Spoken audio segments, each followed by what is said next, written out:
applaudissez, applaudissez pour la grande médium Maureen Hancock. Il y a une mère ici dont l'enfant est décédé. Ok, c'est vous là-bas. Il me parle. Il me dit, va la voir, va la voir. Oh mon Dieu, c'était génial. Maintenant, les gens ne vont plus me lâcher. Ils vont me dire, aidez-moi, aidez-moi. On veut de nouveau communiquer avec l'au-delà. J'ai l'impression que tous les esprits se sont emparés de moi. Pour maîtriser un petit peu le côté irrationnel ou subjectif de mon métier, effectivement, Isabelle peut me donner de sérieux coups de main. Je voyais des saucisses dans des plats, mais des plats amusants, je sais pas, avec des saucisses pas grasses. Là, c'est vrai que j'ai des images qui passent. Laurent Chèque, j'ai perdu à peu près 150 000 €. Retour immédiat de la personne de votre vie en 3 jours. C'est 660 €. Je vais commander les produits. Ils attaquent à partir de 60 €. Bonjour et bienvenue sur notre service téléphonique de voyance en direct. On cherche des commerciaux purs. Des commerciaux purs au téléphone qui sont capables de vendre quelque chose à quelqu'un qui en a besoin. Je me suis déjà retrouvée au téléphone avec des clientes qui pleuraient parce qu'elles n'avaient plus d'argent, mais elles étaient devenues accros à la voyance.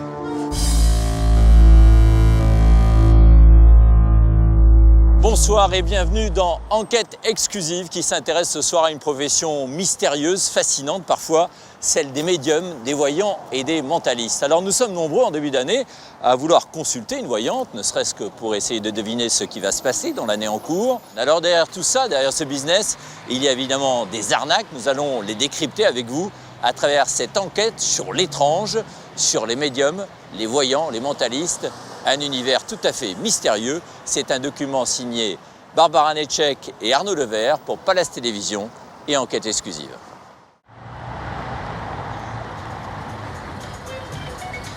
Paris, quartier des Champs-Élysées.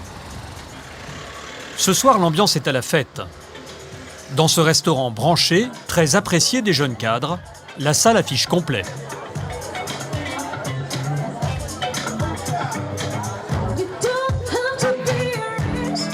Côté musique, les propriétaires du lieu ont invité une chanteuse bien connue des téléspectateurs, Myriam Abel, la gagnante de la Nouvelle Star en 2005.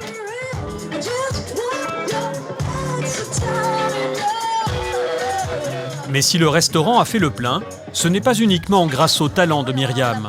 L'autre vedette, c'est Fiona. Excusez-moi, je suis médium et je suis en haut s'il y a des personnes qui sont intéressées. Fiona est voyante. Cette nuit, elle propose des consultations. Le restaurant est réputé pour ça. Cuisine raffinée et voyance, une formule qui marche dans les beaux quartiers parisiens.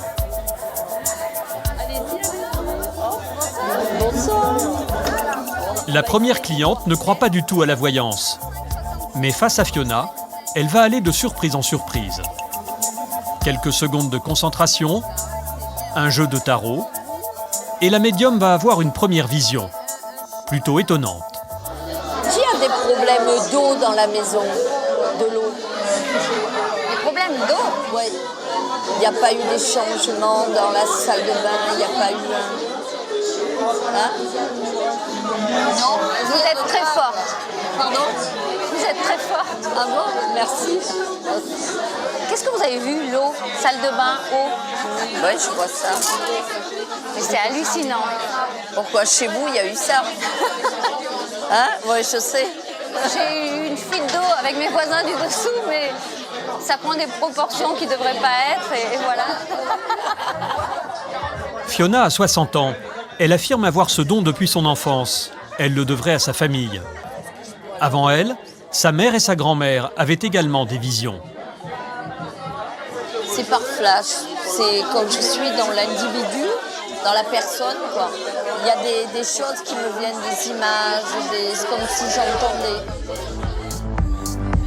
Amour, travail, argent. Ce soir, la médium va multiplier les prédictions.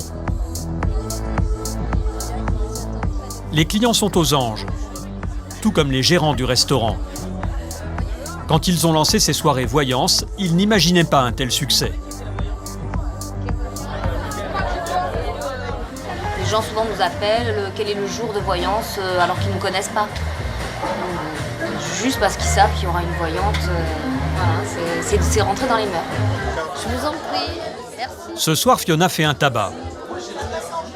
Même la chanteuse Myriam Abel est curieuse de connaître son avenir. Alors là, Myriam, il y a une évolution terrible en 2013. Ah ouais? Très très fort. Vous attendez pas des contrats là? Il y a un truc avec l'étranger également qui devrait arriver là.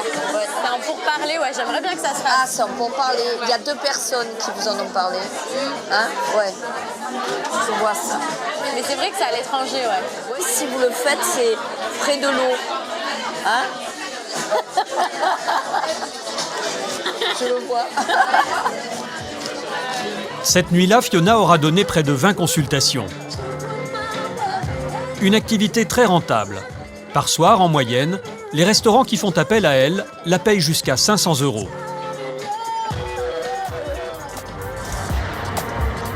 Dans l'Hexagone, les marchands d'avenir ont la cote. Un Français sur 4 les consulterait au moins une fois par an. À chacun sa méthode. Tarot, pendule, ligne de la main, voire même par téléphone. Le marché de l'occulte dépasserait les 3 milliards d'euros. Une manne financière qui attire beaucoup de faux voyants. À Marseille, plusieurs victimes ont fait confiance à la même femme pour retrouver un amour perdu. Ils ont été ruinés. Pour protéger son business, la voyante emploie des méthodes musclées. Pour vous piéger, certains utilisent Internet. Des sites de voyance derrière lesquels se cachent d'énormes plateformes téléphoniques situées à des milliers de kilomètres de l'Hexagone. Leurs services sont très chers, pourtant dans leur bureau, il n'y a aucun voyant. Nous, on se ment pas, on dit la vérité, on fait ça pour l'argent. Aujourd'hui, c'est aux États-Unis que le business de la voyance est le plus faramineux. Là-bas, voyants et médiums sont de véritables stars.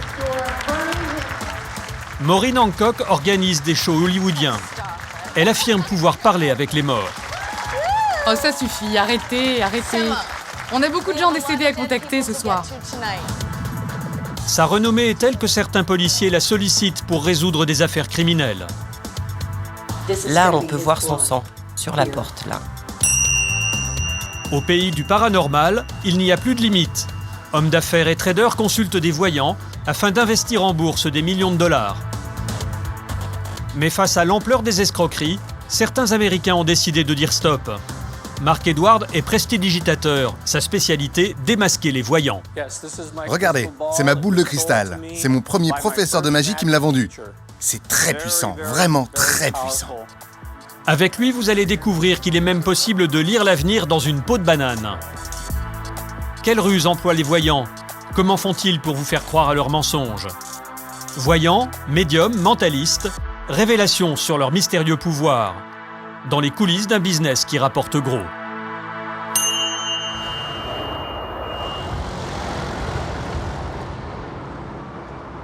Paris, 16e arrondissement. À 36 ans, Frédéric est un chef d'entreprise plein d'avenir. Il s'est lancé dans la restauration rapide. Il possède 2 établissements comme celui-ci. Les affaires sont prospères, mais pour développer son business, Frédéric sollicite régulièrement une conseillère pas tout à fait comme les autres.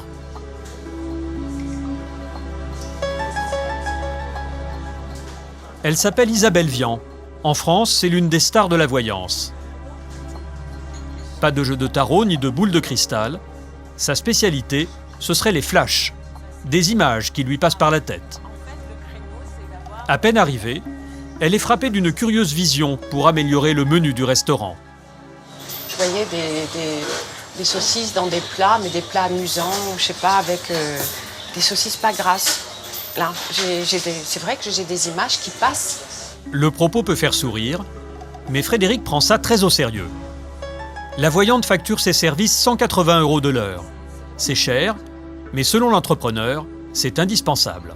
Sur tout ce qui est rationnel, je m'en occupe, j'ai des tableaux, j'ai des matrices, j'ai des conseils juridiques, experts comptables, conseils en communication.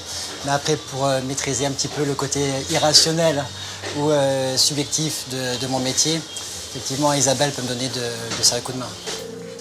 Aujourd'hui, Frédéric a fait venir Isabelle car il veut ouvrir un 3e restaurant et il ne veut pas se tromper sur l'emplacement. Il compte sur les perceptions paranormales de la voyante pour se décider. À quelques kilomètres de là, il retrouve ses agents immobiliers pour visiter avec Isabelle des locaux commerciaux. Bonjour. Premier rendez-vous chez ce vendeur de cuisine qui veut céder sa boutique. Si Frédéric choisit d'implanter son restaurant ici, il devra débourser 90 000 € pour acheter le fonds de commerce. Il versera ensuite un loyer de 5 000 €. Un gros investissement, mais le lieu a des atouts. J'aime bien cette luminosité, comme ça. On va voir avec l'architecte. Problème, d'entrée de jeu, les visions de la voyante ne sont pas très favorables. Déjà, j'ai mal à la tête. Pour moi, j'ai la barre derrière la tête.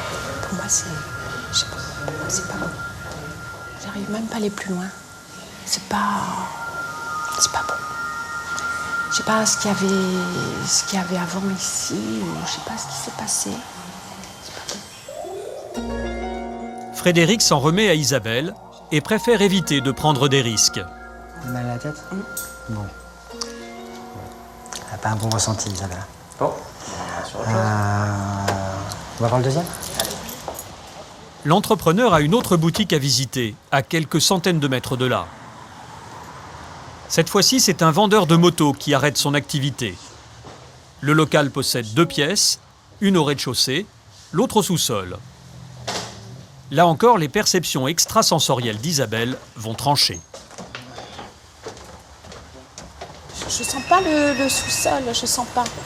J'ai l'impression que c'est un truc à catastrophe, et je sais pas. Je sens beaucoup aussi d'humidité, j'ai l'impression que les gens vont pas vouloir aller en bas, pas rester. Non, c'est compliqué à travailler. Un sous-sol, c'est vrai que c'est compliqué. Après, l'humidité, aujourd'hui, il pleut. Bon, oui, c'est sûr qu'on peut réchauffer. Frédéric ne fera pas affaire ce matin. Mais avant de quitter la voyante, l'entrepreneur va avoir droit à une dernière prédiction. Je pense qu'entre fin octobre, début novembre, vous allez trouver l'endroit. Ça, j'en suis sûre. C'est parfait. Mais c'est amusant parce que je décrirais un endroit un peu large devant, donnant sur... voilà. La façade? Oui. C'est pas au coin d'une rue, mais quasiment à côté. Près d'un angle. À côté d'un angle. Voilà. Ouais. C'est bon pour mes recherches, comme ça je sais exactement. Non, bon, voilà. À ce jour, Frédéric n'a pas trouvé son local. Pourtant, il croit toujours aux prédictions des voyants. Et il n'est pas le seul. Pour développer leurs affaires, de nombreux chefs d'entreprise font appel à eux. Voyance et business, c'est un mélange des genres qui a pris des proportions incroyables aux États-Unis.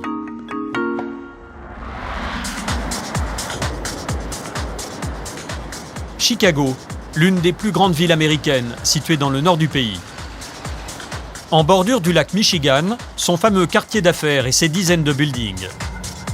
Ici, les voyants ont pignon sur rue. Partout, des cabinets de voyance. On les appelle les Psychic Advisors, des conseillers en parapsychologie. Ils comptent des entrepreneurs et des traders parmi leurs clients. À Chicago, les Psychic Advisors seraient près d'une centaine à offrir leurs services aux cadors de la finance. À bord de son coupé, Sidney Friedman, l'un des voyants les plus célèbres de Chicago. Sa spécialité, conseiller des businessmen. Il prétend posséder le don de télépathie, la transmission de pensée. Ce matin, il se rend dans un cabinet de traders. Les bureaux de l'entreprise sont là, je le prédis. Sidney plaisante, mais son rendez-vous est très sérieux.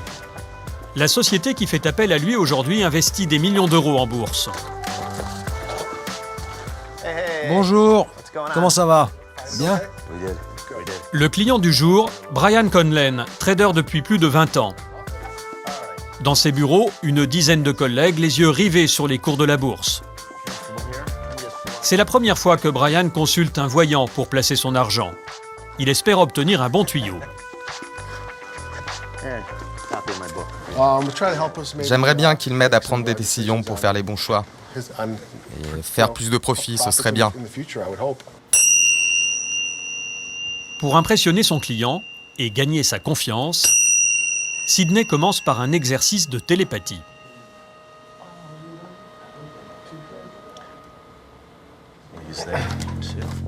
Ok. Regardez-moi.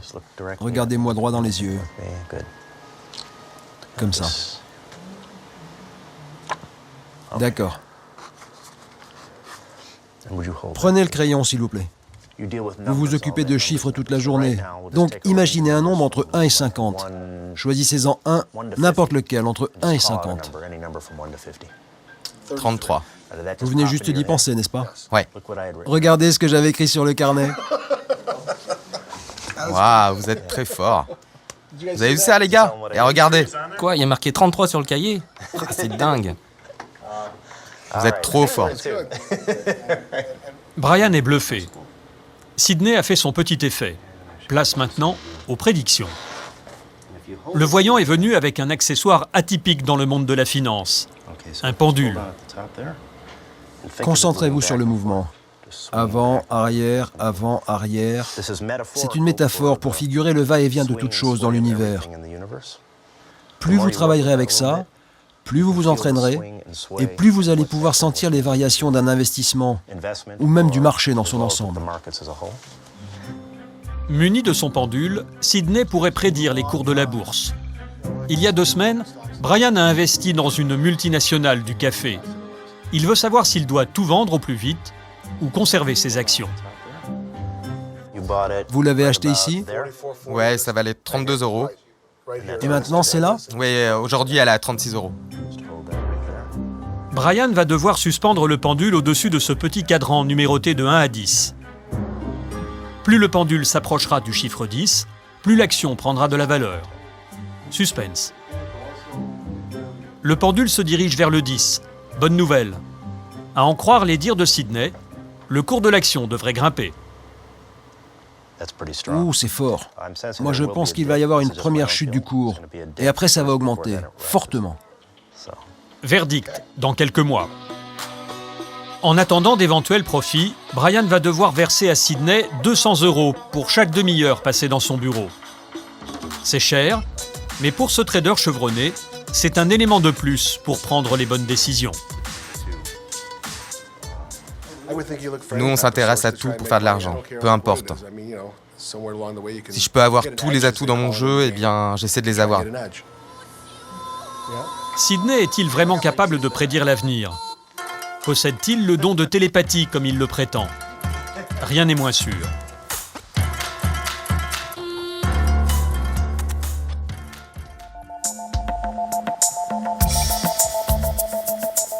Retour en France, à Paris, dans une boutique de magie. Nous tournons en caméra cachée car les magiciens détestent dévoiler leurs secrets. Nous avons demandé au vendeur son avis sur l'exercice de télépathie pratiqué par Sidney. Souvenez-vous, notre voyant avait trouvé le nombre auquel pensait son client. D'emblée, le vendeur nous révèle qu'il s'agit bien d'un tour de passe-passe. Et il nous propose un accessoire pour le réaliser. Je vais voir s'il nous en reste. Le nail writer. Le nail writer. En français, on appelle ça un faux pouce. Il est équipé de cette petite mine de crayon. Et voici comment Sidney s'en est servi.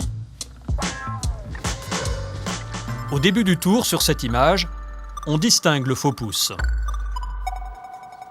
Sidney prend son carnet et demande à son client de penser à un nombre. Choisissez-en un, n'importe lequel, entre 1 et 50. 33. Au même moment, et en quelques secondes, Sidney écrit le chiffre 33 sur le carnet grâce à son pouce magique. Brian n'y a vu que du feu. Il est persuadé que le voyant a lu le nombre dans ses pensées. Waouh, vous êtes très fort. Vous avez vu ça, les gars? Fin du tour. L'air de rien, Sidney se débarrasse discrètement du faux pouce dans sa poche. L'astuce est simple, mais terriblement efficace. Et vous allez voir qu'aux États-Unis, certains voyants sont prêts à employer toutes les ruses pour gagner beaucoup d'argent.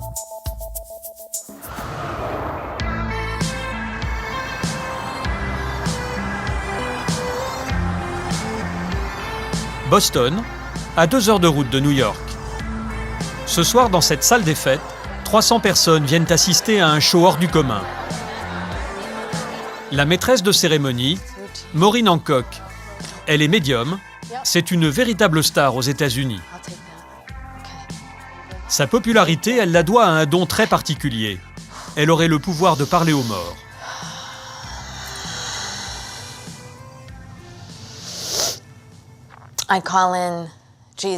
J'ai appelé Jésus 3 fois. J'ai appelé le Saint-Esprit. J'ai aussi prié Marie, la Mère de Dieu. Et je demande à tous mes guides, tous mes anges de m'entourer, de m'aider et d'être les messagers pour les gens de la salle et également pour tous ceux qui sont de l'autre côté, les esprits de l'au-delà.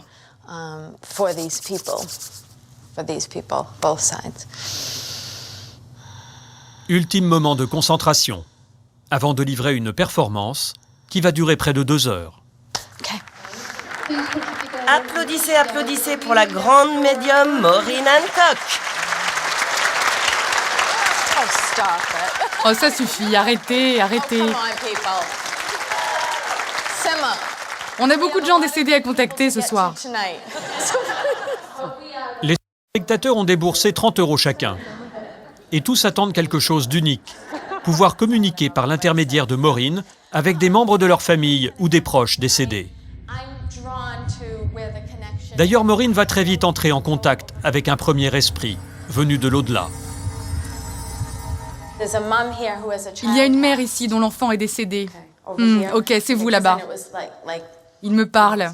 Il me dit, va la voir, va la voir. La médium s'approche de la maman dont le fils est décédé il y a peu de temps. Face à cette mère en pleurs, Maureen se fait l'écho des paroles du défunt.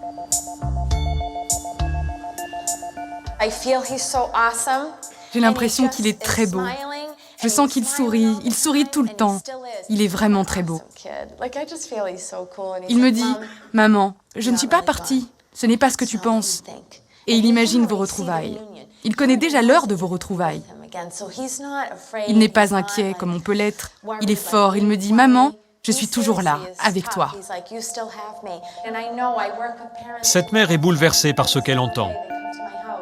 Pour lui prouver qu'il ne s'agit pas d'une supercherie, Maureen rajoute même des détails troublants sur le jeune homme. Je sais que c'est un prénom très répandu, mais est-ce que Michael, ça vous dit quelque chose? C'est son frère. Ok, son frère. Il me parle d'un tatouage, il parle aussi de Michael. Il sait que Michael s'est fait un tatouage, c'est bien ça?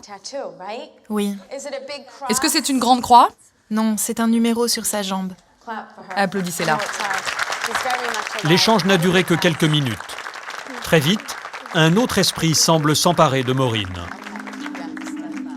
Toute la soirée, la médium va transmettre des messages de l'au-delà à chacune de ses familles. Qui dans vos proches a fait une overdose de drogue? Mon fils. Ah, c'est votre fils. D'accord. Pour obtenir les faveurs de son auditoire et l'apaiser, elle emploie l'humour. C'est aussi ce qui a fait son succès aux États-Unis. Si j'étais à votre place, je réagirais comme ça. Oh mon Dieu! Le show est rodé et les participants en ont eu pour leur argent. Oh mon Dieu, c'était génial. Maintenant, les gens ne vont plus me lâcher. Ils vont me dire « Aidez-moi, aidez-moi. On veut de nouveau communiquer avec l'au-delà. » C'était incroyable. Je n'ai plus d'énergie, je n'arrive plus à parler. J'ai l'impression que tous les esprits se sont emparés de moi. Maureen va tout de même faire un effort pour dédicacer son dernier livre. La médium gagne en moyenne près de 12 000 € par show. À raison de 2 par semaine, elle s'assure de confortables revenus.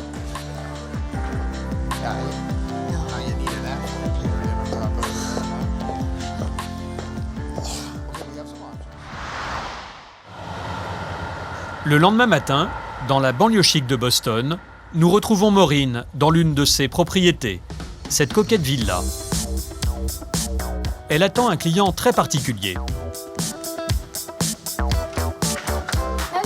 Bonjour! Entrez, comment allez-vous? Cindy Phelps est policière. Elle est inspectrice dans une brigade criminelle d'une ville de Caroline du Nord. Elle a fait un long voyage, plus de 3 heures d'avion, pour consulter Maureen sur plusieurs affaires de meurtre. Sa démarche n'a rien d'officiel. Aux États-Unis, les autorités déconseillent généralement à leurs policiers de recourir aux médiums. Mais Cindy y croit. Elle amène souvent des dossiers confidentiels à Maureen.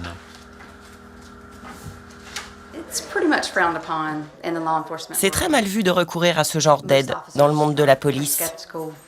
La plupart des officiers sont sceptiques. Ils pensent que c'est de la magie noire. Ce n'est pas dans leurs habitudes. Cindy enquête sur un meurtre non élucidé. Elle a apporté avec elle les photos de la scène de crime. L'homicide s'est déroulé il y a plus d'1 an en Caroline du Nord.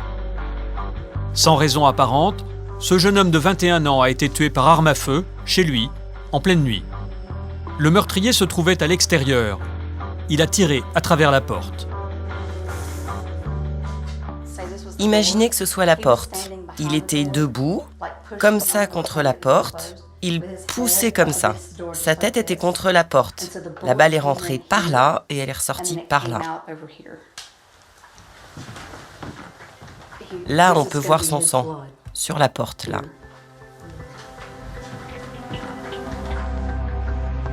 Dans cette affaire, Cindy a identifié une dizaine de suspects. Elle veut soumettre leurs photos aux perceptions extrasensorielles de Maureen.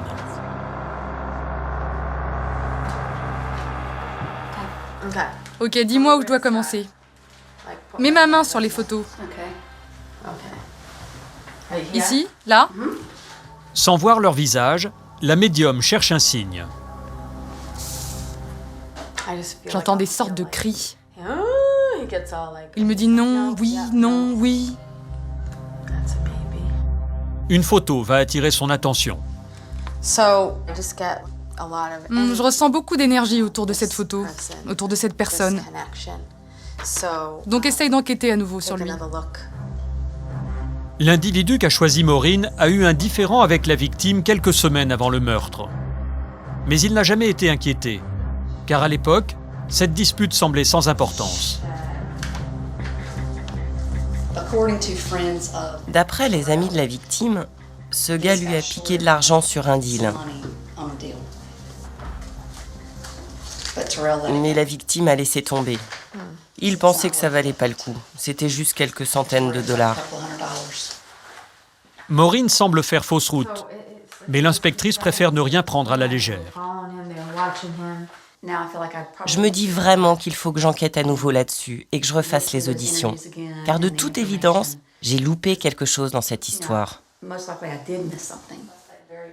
Aux dernières nouvelles, Cindy n'a toujours pas trouvé le coupable.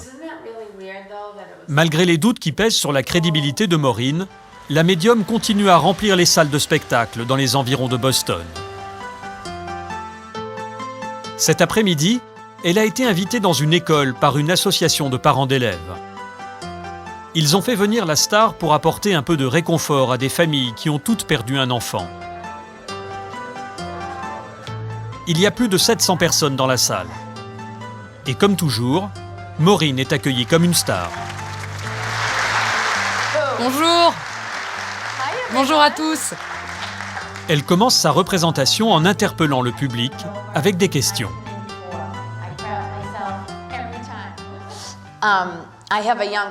J'ai une jeune personne qui vient de me dire qu'elle s'est peut-être défenestrée ou qu'elle a chuté d'un building, quelque chose comme ça. Ça parle à quelqu'un? À chaque question, Maureen trouve toujours des personnes qui se sentent concernées. Là encore, c'est une maman qui prend le micro. Ok, vous là-bas, ça vous dit quelque chose? C'est mon fils. Son parachute ne s'est pas ouvert. Parfois, Maureen donne plus de détails. Est-ce que quelqu'un connaît une certaine Kathleen? Avec cette famille, la médium prétend être en contact avec leur fille décédée, Kathleen. Est-ce que la maman peut se lever et venir ici? Et elle va donner des informations sur l'accident de voiture qui lui a coûté la vie.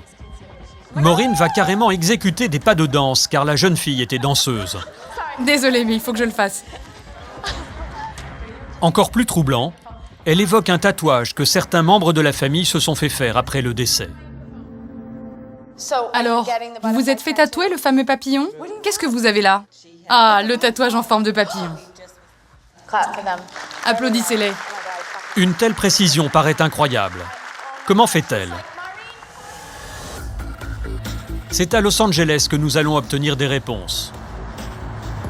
Dans ce temple du rêve américain, 2 hommes ont créé une association pour démasquer les voyants.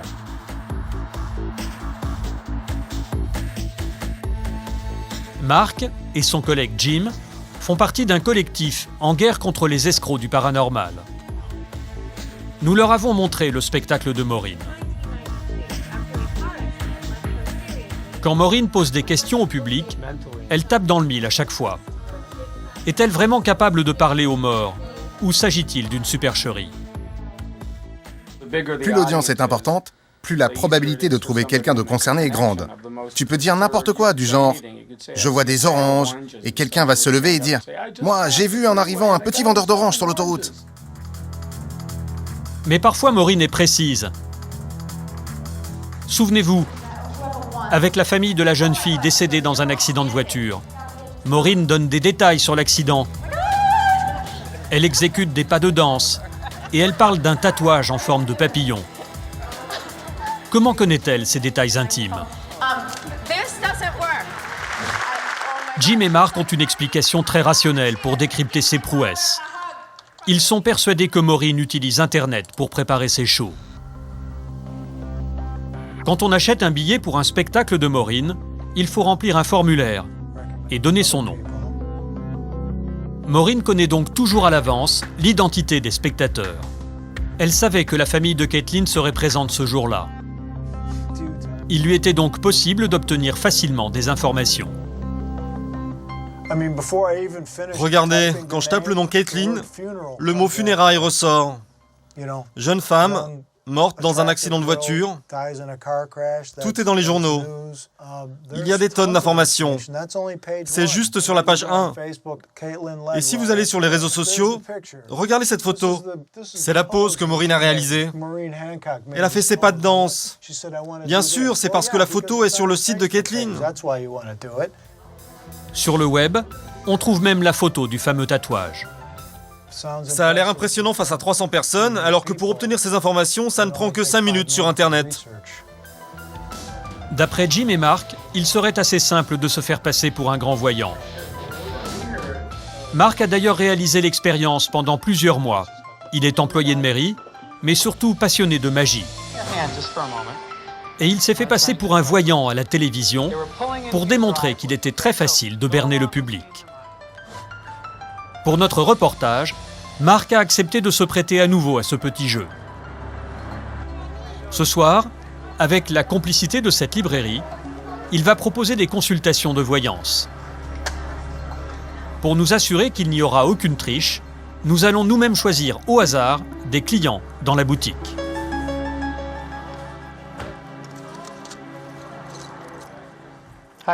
Bonjour. Comment allez-vous? Je m'appelle Mark. Première participante, cette jeune femme. Mark ne sait rien d'elle. Pour lui lire l'avenir, il choisit ces petites pierres sur lesquelles sont inscrites des lettres d'un ancien alphabet scandinave. Un accessoire classique des voyants. Secouez-les, surtout sans les regarder, et vous les déposez comme ça, en les laissant tomber.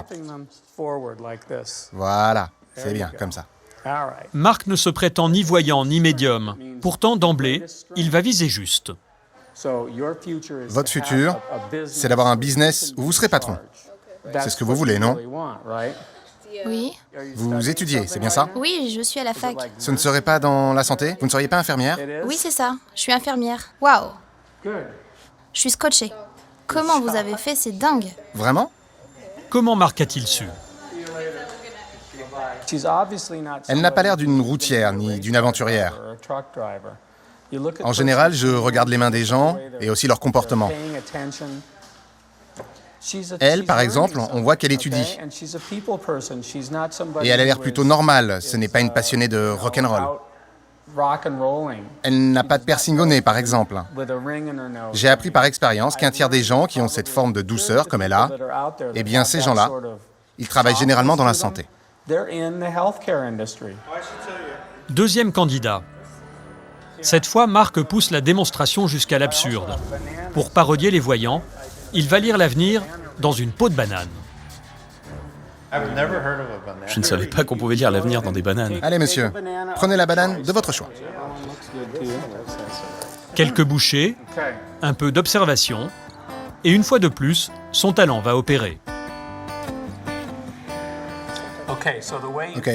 Quand on regarde la manière dont vous épluchez votre banane, ça me dit que vous allez voyager. Je vois de nouveaux endroits. Je ne pense pas que vous allez finir votre vie ici, à Los Angeles. C'est vrai, vous avez raison.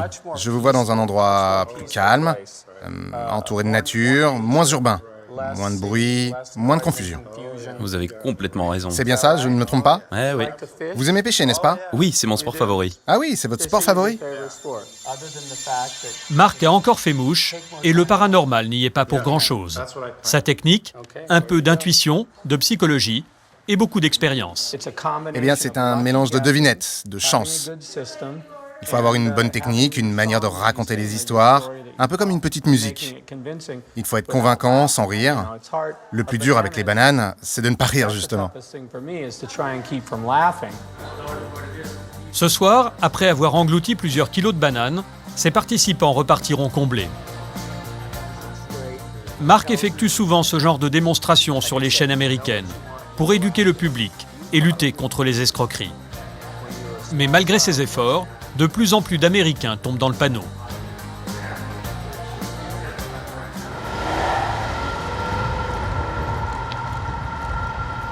Retour du côté de Boston. Ce matin, Maureen Hancock, la star des médiums, a rendez-vous à quelques kilomètres de chez elle, avec une femme dont la sœur a disparu.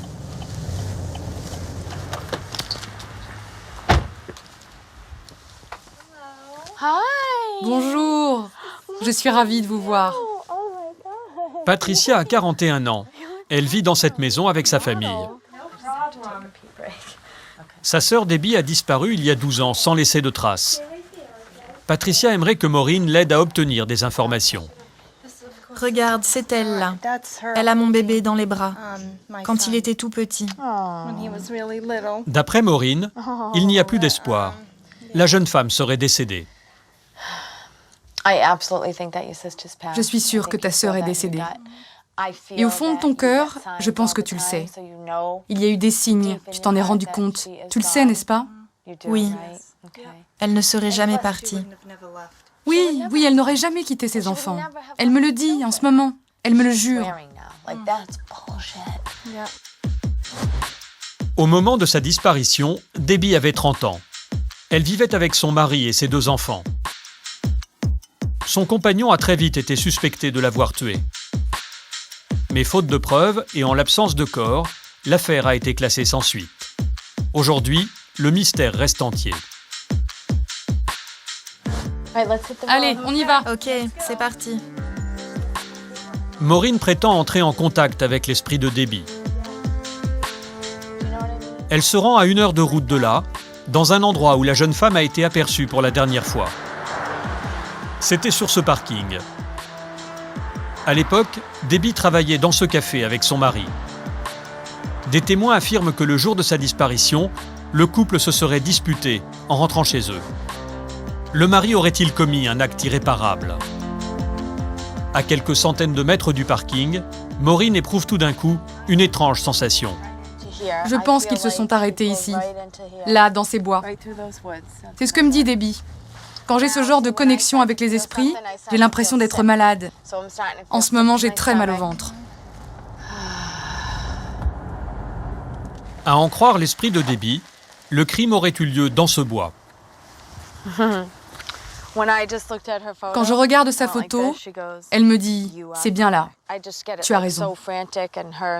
Je revois la scène, c'était la panique. Elle criait, il criait. Elle disait « Je te déteste ». Et là, il l'a attrapée et il l'a étranglée. Elle me dit « Je suis morte immédiatement, je n'ai pas souffert ».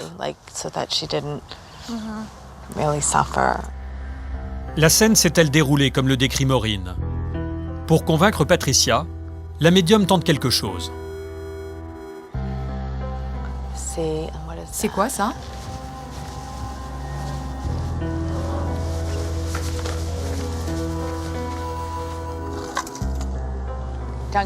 C'est un gobelet de la chaîne de restaurants où elle travaillait, non? C'est là où elle travaillait? C'est Debbie qui m'a montré le gobelet. C'est un signe. Heureux hasard ou message de l'au-delà? Patricia, elle, y voit un signe céleste. Reste à expliquer la disparition du corps. Et là aussi, Maureen a un scénario. À 2 pas du restaurant où travaillaient Debbie et son mari, il y a un incinérateur à déchets. Le lieu idéal pour se débarrasser d'un corps. Oh. C'est ce que j'entends. J'en suis sûre. J'en suis sûre.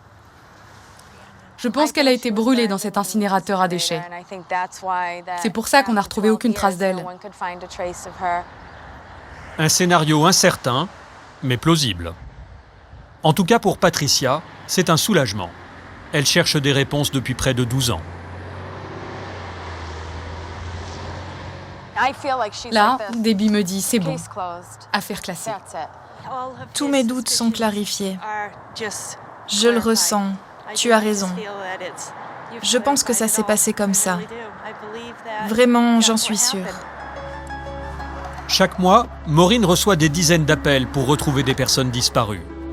Sur ce genre d'affaires, elle ne demande aucune rémunération. Pour elle, c'est aussi une très bonne carte de visite. Mais à ce jour, ces visions n'ont jamais permis de résoudre la moindre enquête.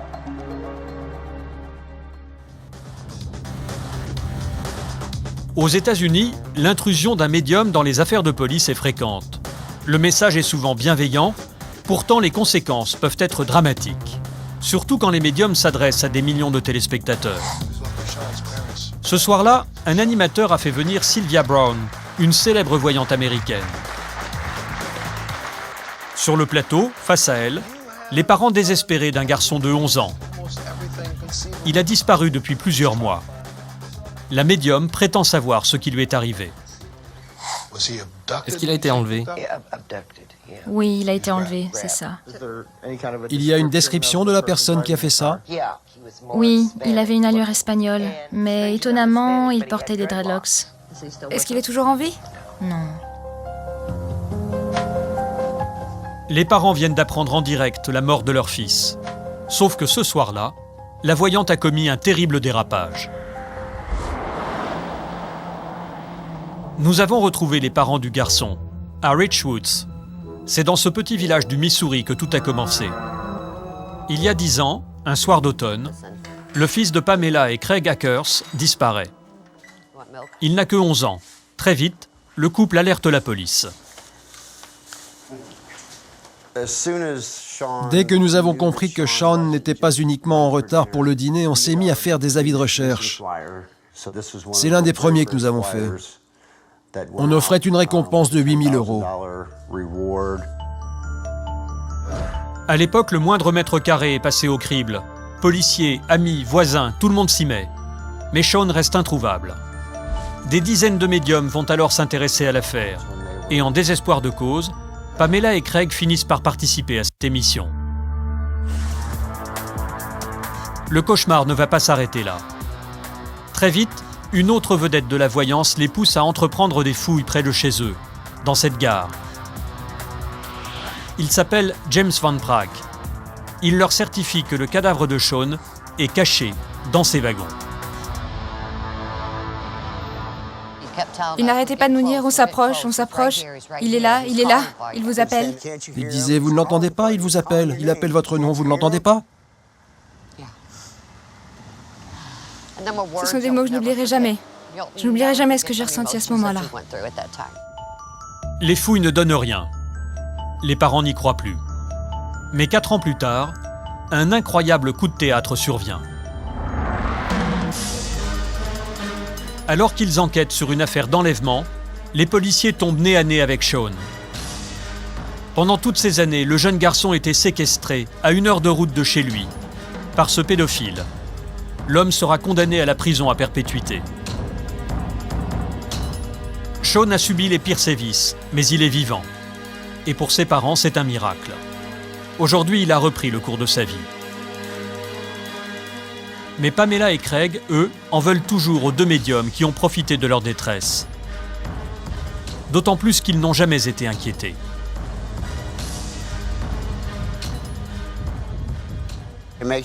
Ça me rend fou. Ils vous attrapent au moment où vous êtes le plus faible. Ils ne réalisent pas que vous avez beaucoup à perdre à cause de leurs mensonges.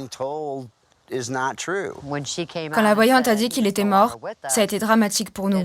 Car à partir de là, les gens ont arrêté de faire les recherches. Je pense que c'est criminel. Il faudrait des lois contre ça. Les deux médiums refusent toute interview pour s'expliquer. Et plus grave, ils continuent d'exercer en toute impunité. Dans le domaine du paranormal, rares sont les clients qui portent plainte. Par honte ou par peur, beaucoup préfèrent tourner la page. Il faut dire que quand on leur résiste, certains voyants peuvent se montrer très menaçants.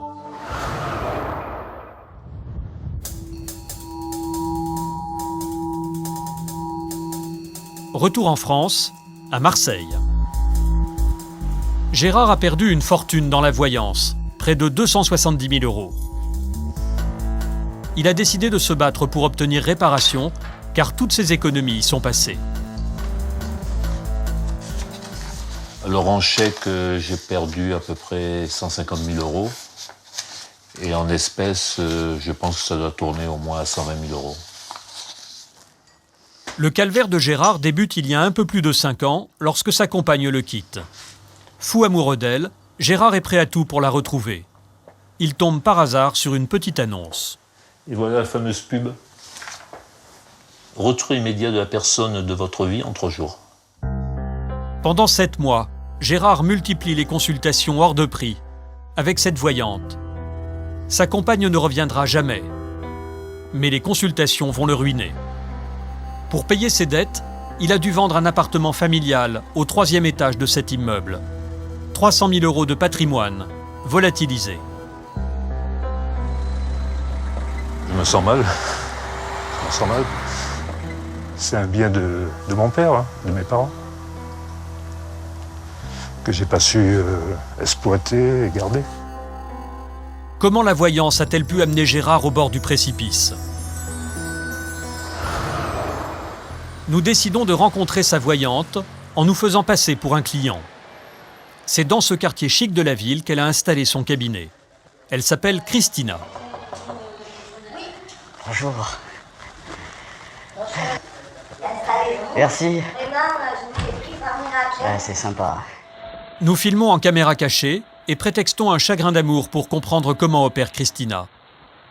Permettre à ses clients de renouer avec l'être aimé, ce serait sa spécialité. Elle commence par tirer les cartes, mais très vite, elle nous propose des services hors de prix. La valeur de l'affection, comme je vous l'ai dit, c'est 660 €. Bon, alors comment ça marche là? Si vous voulez, on attaque à partir de ce soir. Je vous demande d'atteler ça, c'est l'endroit où vous êtes né. Je vais commander les produits. Et j'attaque à partir de ce soir.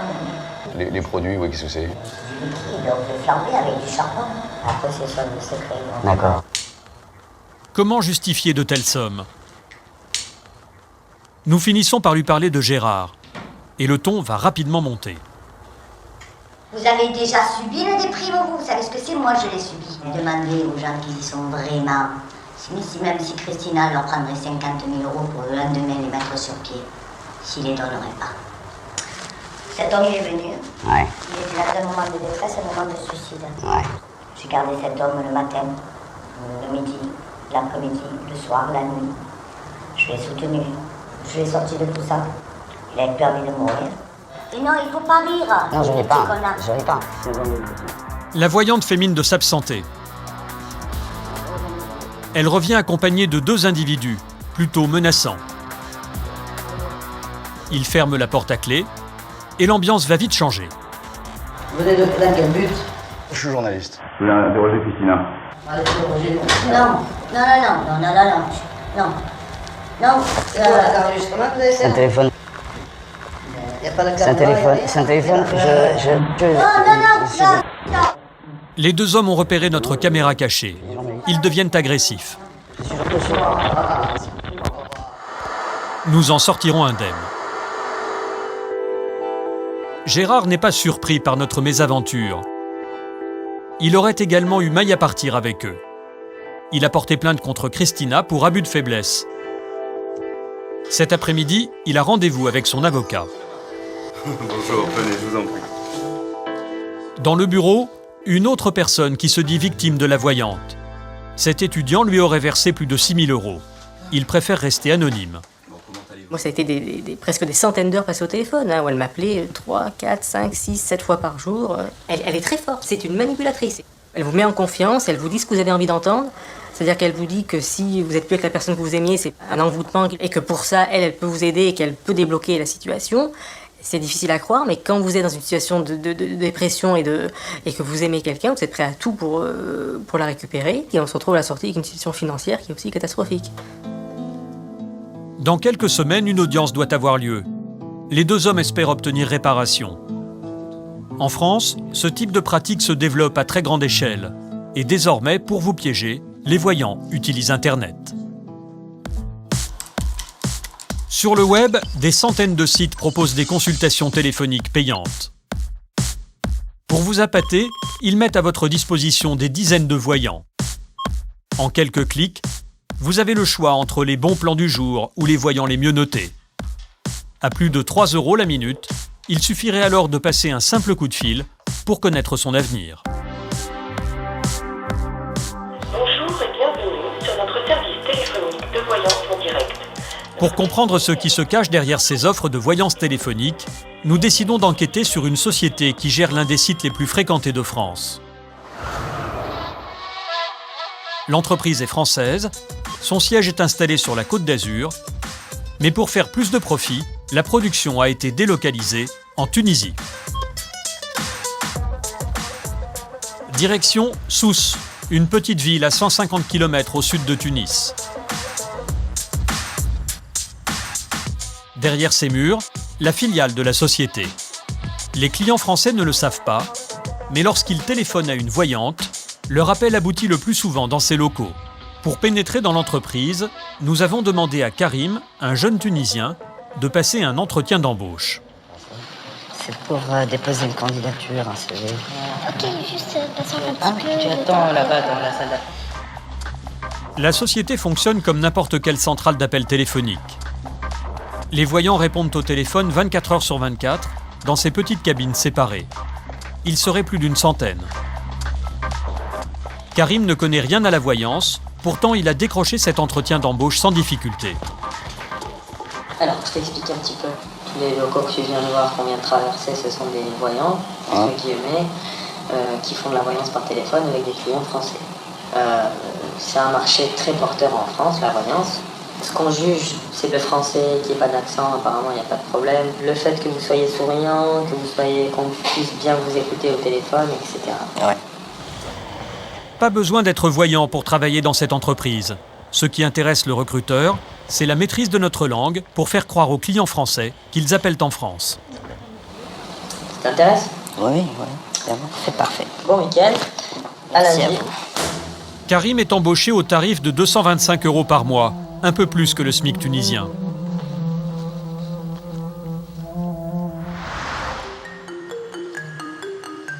Deux jours plus tard, au petit matin, Karim est de retour pour prendre ses fonctions. Avant de jouer les voyants au téléphone, il va d'abord suivre une formation avec 2 autres recrues. C'est un commercial qui s'en occupe. Lui non plus ne connaît rien à la voyance. Son seul objectif, gagner le plus d'argent possible. 70% des gens qui travaillent dans ça ne croient pas à la voyance. Donc nous, on se ment pas, on dit la vérité, on fait ça pour l'argent. Parce que ça rapporte beaucoup d'argent. On cherche des commerciaux purs. Des commerciaux purs au téléphone qui sont capables de vendre quelque chose à quelqu'un qui en a besoin ou non. Lorsqu'un client français contacte l'un des faux voyants, il paye 15 € les 10 premières minutes. Ensuite, le tarif explose. Chaque minute supplémentaire est facturée 7,50 €. Le formateur va donc enseigner à ces faux voyants la méthode pour faire durer la conversation plus de 10 minutes. Pendant ces 10 minutes, le voyant, il me met des doutes dans la tête, il me pose des questions intéressantes, il me donne envie de rester un petit peu plus. Et plus je prolonge, plus je paye. Pour 20 minutes de consultation, j'ai payé 90 €, alors qu'on m'a dit au début que c'était quelqu'un d'autre. Je vais vous dire quelque chose qui va peut-être vous choquer. Les femmes au téléphone, dans la voyance, il faut draguer les hommes. Et les hommes, avec les femmes, il faut leur faire du charme, il faut les séduire avec une voix un petit peu suave, etc. La méthode est écrite mot à mot sur un manuel distribué aux élèves. En bleu, les phrases que le faux voyant doit prononcer. En vert et en noir, des conseils pour mettre le client à l'aise. S'il chuchote, vous chuchotez. S'il rit, vous riez. Le voyant ne doit jamais perdre son objectif de vue, convaincre. Même quand le client n'a pas d'argent, il existe une recette pour le faire payer. Si on fait payer la carte bleue et qu'elle passe pas, on lui fait payer la moitié et on lui fait payer le reste le mois prochain. D'accord? Ça devient une facilité de paiement. Comme si vous faites un acompte, une avance, tout simplement. Face à des techniques aussi cyniques, certains employés ont décidé de ne plus jouer le jeu. C'est le cas de Yasmina. Elle a travaillé dans l'entreprise pendant plusieurs années avant de démissionner. Elle a accepté de témoigner à visage caché. À l'époque, sans aucun don de voyance, elle réussissait à faire gagner à cette société plus de 5 000 € par mois en harcelant les clients. Tu dois faire 5 000 €. Si tu ne fais pas 5 000 €, tu te retrouves à la fin du mois à la porte. Il y a des personnes qui font n'importe quoi pour faire 5 000 €. Et avec les relances qu'ils envoient aux clients, à ces personnes pauvres en fait, vulnérables, ils les provoquent à appeler même s'ils n'ont pas d'argent. C'est de l'arnaque. Je trouve pas d'autres mots. Moi, personnellement, je me suis déjà retrouvée au téléphone avec des clientes qui pleuraient parce qu'elles n'avaient plus d'argent, mais elles étaient devenues accros à la voyance. Chaque année, cette entreprise tromperait plus de 400 000 clients. Elle ferait un chiffre d'affaires de 30 millions d'euros.